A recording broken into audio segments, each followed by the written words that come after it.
पुणे जिल्ह्यात जुन्नर तालुक्यातील पिंपळवंडी इथे 9.5 वर्षांच्या चिमुकलीवर लैंगिक अत्याचार करून तिची निर्घृण हत्या करण्यात आल्याची धक्कादायक घटना घडली आहे। त्या प्रकरणी 25 वर्षीय आरोपीला ताब्यात घेण्यात आला आहे अशी माहिती पोलिसांनी दिली। हा आरोपी रोजंदारीवर काम करणारा मजूर असल्याचं पोलिसांनी सांगितलं।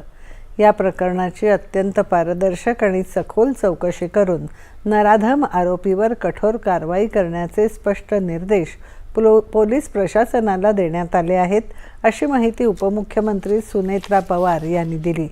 हे कृत्य अत्यंत निंदनीय आणि माणुसकीला काळिमा फासणारे आहे।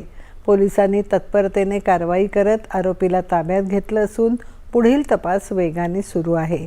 या प्रकरणातील आरोपीला लवकरात लवकर कठोर शिक्षा व्हावी यासाठी हा खटला जलद गती न्यायालयात चालवला जावा अशी विशेष विनंती मुख्यमंत्री देवेंद्र फडणवीस यांच्याकडे करणार असल्याचं त्या म्हणाल्या।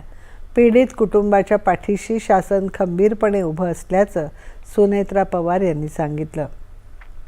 आरोपीची चौकशी केल्यानंतर त्याने गुन्ह्याची कबुली दिली असून त्याला अटक करण्यात आल्याची माहिती पोलीस अधीक्षक संदीप सिंग गेल यांनी दिली आहे।